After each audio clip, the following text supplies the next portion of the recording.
നമസ്കാരം. നമ്മൾ ഇന്ന് നോക്കാൻ പോകുന്നത് പൈത്തോൺ പ്രോഗ്രാമിംഗുമായി ബന്ധപ്പെട്ട് നിങ്ങൾ തന്ന കുറച്ച് ചോദ്യങ്ങളും അവയുടെ ഉത്തരങ്ങളുമാണ്. അതെ, നമ്മുടെ കയ്യിൽ ഈ ചോദ്യോത്തരങ്ങളുണ്ട്. അപ്പൊ ഇതിലെ പ്രധാനപ്പെട്ട കാര്യങ്ങൾ എന്തൊക്കെയാണെന്ന് നമുക്കൊന്ന് വേഗത്തിൽ മനസ്സിലാക്കാൻ ശ്രമിക്കാം. അതാണ് ലക്ഷ്യം. ശരി, അപ്പൊ തുടങ്ങാമല്ലേ? ആദ്യത്തെ ചോദ്യം. ഒരു ചെറിയ പൈത്തൺ കോഡ് തന്നിട്ടുണ്ട്. അതിന്റെ ഔട്ട്പുട്ട് എന്തായിരിക്കും? കോഡ് ഇതാണ്: Python x=abcd for I in range of len x, for I in range of len x, print I. ആ ഇതിന്റെ ഉത്തരം ശരിക്കും പറഞ്ഞാൽ ഓരോ വരിയിലായി 0, 1, 2, 3 എന്ന് വരും. 0, 1, 2, 3. ഓക്കെ. അതെ. അതിന്റെ കാരണം എന്താന്ന് വെച്ചാൽ എക്സ് എന്ന് പറയുന്നത് ABCD എന്ന സ്ട്രിംഗ് ആണല്ലോ. അതിന്റെ നീളം, അതായത് len x, അത് 4 ആണ്. ശരി. അപ്പോൾ റേഞ്ച് ഓഫ് 4 എന്ന് പറയുമ്പോൾ അത് 0, 1, 2, 3 ഈ നമ്പറുകൾ തരും. ഫോർ ലൂപ്പ് എന്തു ചെയ്യും? ഈ ഓരോ നമ്പറിലൂടെയും പോകും. എന്നിട്ട് പ്രിന്റ് ഐ എന്ന് കാണുമ്പോൾ ആ നമ്പർ അങ്ങ് പ്രിന്റ് ചെയ്യും. അത്രയുള്ളൂ. ഓക്കെ. അപ്പൊ ആ റേഞ്ചാണ് കീ. ക്ലിയർ ആയി.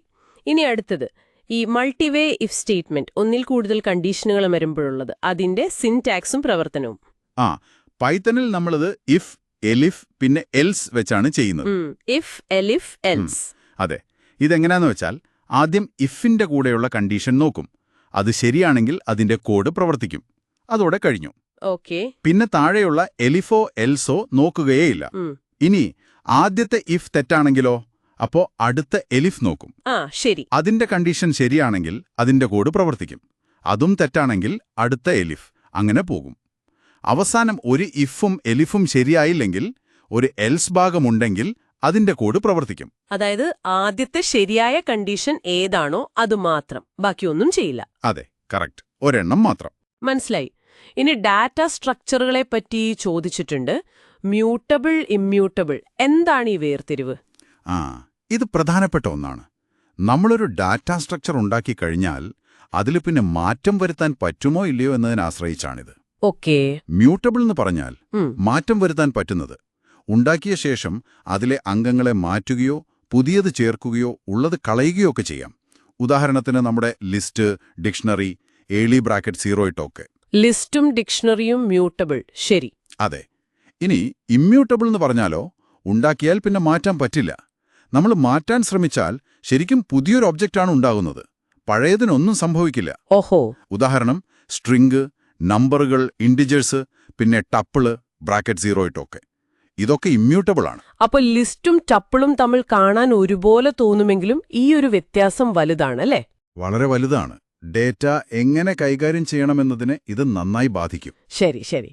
ഇനി ടേർട്ടിൽ ഗ്രാഫിക്സിലെ ടേർട്ടിൽ ഒബ്ജക്റ്റ്, അതിന്റെ പ്രധാനപ്പെട്ട ഗുണങ്ങൾ അല്ലെങ്കിൽ ആട്രിബ്യൂട്ടുകൾ എന്തൊക്കെയാണ്?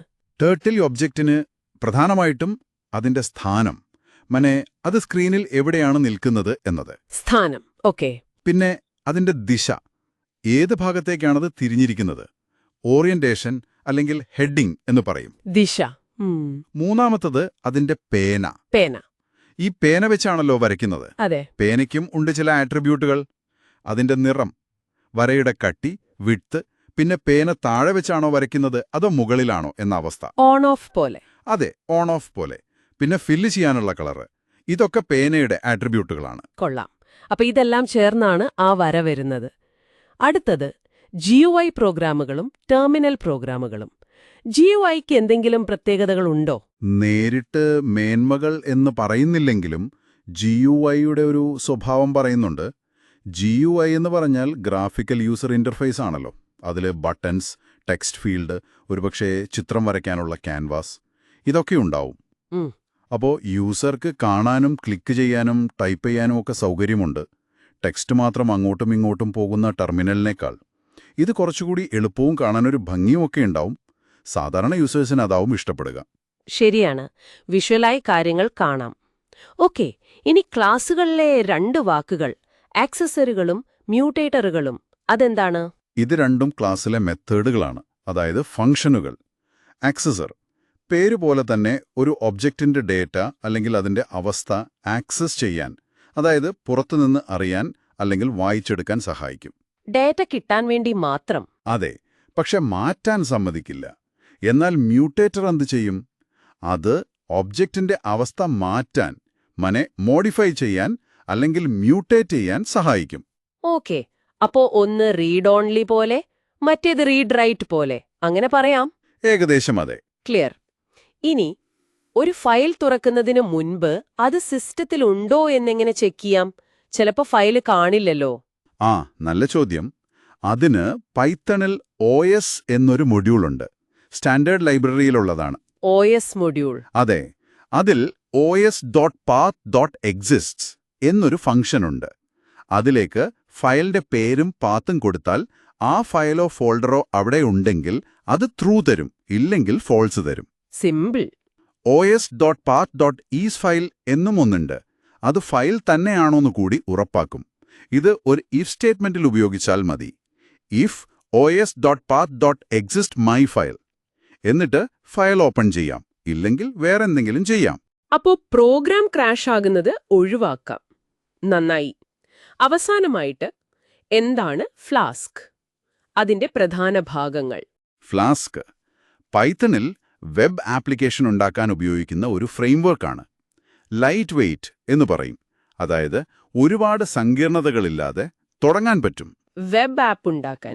ഓക്കെ. അതെ, വെബ്സൈറ്റുകൾ, APIകൾ ഒക്കെ ഉണ്ടാക്കാം. ഇതിന്റെ അടിസ്ഥാനമെന്ന് പറയാവുന്നത് 2 ലൈബ്രറികളാണ്. ഒന്ന് വർക്സോയിഗ്. ഇത് നമ്മൾ എഴുതുന്ന പൈത്തൺ കോഡും വെബ് സെർവറും തമ്മിലുള്ള സംസാരമൊക്കെ മാനേജ് ചെയ്യും. WSGI ടൂൾ കിറ്റ് എന്നാണ് പറയുക. വർക്സോയിഗ്. രണ്ടാമത്തത് ജിഞ്ച 2. ഇതൊരു ടെംപ്ലേറ്റ് എഞ്ചിനാണ്. അതായത് HTML പേജുകളൊക്കെ ഡേറ്റ വെച്ച് ഡൈനാമിക്കായി ഉണ്ടാക്കാൻ സഹായിക്കും. ഓക്കെ, അപ്പോൾ ഫ്ലാസ്ക് ഉപയോഗിക്കുമ്പോൾ ഈ രണ്ടും പിന്നണിയിൽ പ്രവർത്തിക്കുന്നുണ്ട്. ഇവിടെ ഒരു കാര്യം ശ്രദ്ധിക്കണം. നമുക്ക് കിട്ടിയ വിവരങ്ങളിൽ ഈ name space, scope, life time ഇവയുടെ നിർവചനങ്ങൾ ഉണ്ടായിരുന്നില്ല. അതുപോലെ അബ്സ്ട്രാക്ഷൻ എന്നതിന് ഒരു പൈത്തൺ ഉദാഹരണവും കണ്ടില്ല. അതുകൊണ്ട് അത് നമുക്ക് ഇതിൽ ഉൾപ്പെടുത്താൻ പറ്റിയിട്ടില്ല. ശരി, അപ്പോൾ നമ്മൾ ഈ ചോദ്യങ്ങളിലൂടെ പൈത്തന്റെ കുറച്ച് അടിസ്ഥാന കാര്യങ്ങൾ കവർ ചെയ്തു അല്ലേ? Loop, conditionals, data types, file handling, പിന്നെ വെബ് ഫ്രെയിംവർക്കിന്റെ ഒരു തുടക്കം വരെ. ഈ ഉത്തരങ്ങൾ വിശദീകരിച്ചത് നിങ്ങൾക്ക് ഉപകാരപ്രദമായി എന്ന് വിചാരിക്കുന്നു. തീർച്ചയായും. ഈ പറഞ്ഞ കാര്യങ്ങളൊക്കെ ഒരു ബേസാണ്. ഇത് ക്ലിയർ ആയാൽ പിന്നെ ഇതിന്റെ മുകളിൽ വലിയ കാര്യങ്ങൾ പണിയാൻ എളുപ്പമാണ്. ഒരു കാര്യം കൂടി, നമ്മളിപ്പോൾ ഈ പറഞ്ഞ ഓരോന്നും ഫയലുണ്ടോ നോക്കുന്നത്, ലിസ്റ്റ് പോലെ മാറ്റാൻ പറ്റുന്ന ഡേറ്റ, ഒരുപക്ഷെ GUI, ഫ്ലാസ്ക്, ഇതൊക്കെ വെറുതെ ഓരോന്നായി പഠിക്കുക മാത്രമല്ലല്ലോ വേണ്ടത്. ഇതൊക്കെ എങ്ങനെ ഒരുമിച്ച് കൊണ്ടുവരാമെന്ന് ആലോചിച്ചിട്ടുണ്ടോ? ഉദാഹരണത്തിന് ഒരു ഫയൽ ചെക്ക് ചെയ്ത് അതിലെ ഡേറ്റ എടുത്ത് അതൊരു ലിസ്റ്റിലാക്കി എന്നിട്ട് ഫ്ലാസ്ക് വെച്ച ഒരു സിമ്പിൾ വെബ് പേജിൽ കാണിക്കുന്നത്.